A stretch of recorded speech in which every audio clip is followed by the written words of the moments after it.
welcome to today's edition of the Warrior Daily, where we are joined today by men's tennis coach, Bryan Morrow. Thanks for joining us today. Thank you.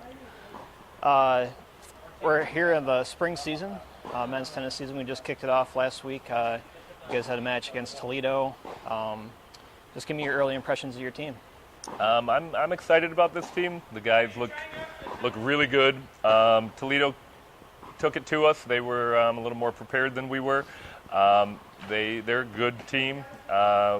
Once we kind of got over the initial shock of how big they hit, we got good. Second sets of all the singles matches were very competitive and very good. I'm excited about where we're at. This is going to be a good team, I think. Let's maybe go back to last year as well and just talk about the fall season you guys had. The fall, we had 3 individual events. The first was the ITAs, and we had one doubles team get to the quarters of the main draw of the doubles, and then in singles we had 2 of our players get to the round of 16. Both of them are two new French players, so that was kind of their first exposure to college tennis. I think that tournament and the way the format of that tournament is tough your first time doing it because you play so much tennis in such a short amount of time. So I don't think they were mentally or physically prepared for day 2. Day 1 they looked great. Day 2 they weren't ready. But I think after you do it once, my experience is once you understand what it's about, you get good at it.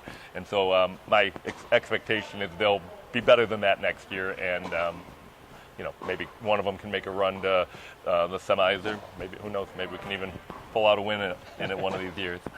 Well, let's. You spoke about those freshmen there. Let's talk about your roster a little bit. 4 returning players and then 4 newcomers. You got 2 seniors, Michael Yep. Fitzgerald and Melvin Joseph. Yeah, Melvin and Mike, kind of sad, bittersweet that it's their final year.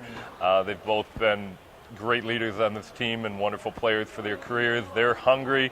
It's been our goal and their goal to win a GLIAC championship before their careers are over, and this is their last chance. So I don't know that we're going to do that. I think we're a good team, and I think we should be in the hunt and have a chance to do that. But if we don't do it, it will not be from lack of effort on this team's part. This is the best practicing team I've ever had, the most coachable team I've ever had. They're doing a great job so far, and I really think as we move forward, the goal is that every week we get better and better. And we're not setting goals necessarily to win a GLIAC championship. I've made that mistake in the past, and I think that puts too much pressure. Every match you feel like you have to win at all costs. Our goal the first half of the season before we start our GLIAC is just as a team to get better, more comfortable, more diverse, get to the point where we can do a lot of different things well on a tennis court. And so when we get into the pressure situations, we don't hesitate to change up our game plans, and we have multiple game plans that we can do.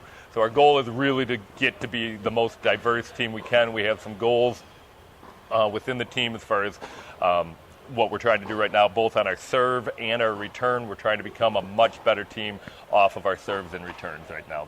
That's my goal, that those areas, if we can start the points better than we have been, we're going to get better and better. You guys have a home match on February 28th against Northwestern Ohio. Head to Florida in March, and then you start GLIACs right after that. It's kind of fast and furious, isn't it? January, February, you get a lot of work in. You get hungry to play, and you want that competition. So now that we're getting to the point where we're starting to get that competition, that'll really show us where we're at, and that's really where the growth happens. That in-match competition gives us a chance to really see what we need to work on, because in practice everybody's loose and hitting freely. Once we see how people react in tough matches, that'll help, as coaches, Coach Nolan and myself, that'll help us a lot. But yeah, we're real excited to get going, and it is fast and furious once you blink and you're in Florida, and then Florida's over, and next thing you know, you're at a GLIAC tournament, hopefully. Yep. So, well, thanks for joining us. We're looking forward to some Warrior tennis here. Great. Thank you very much.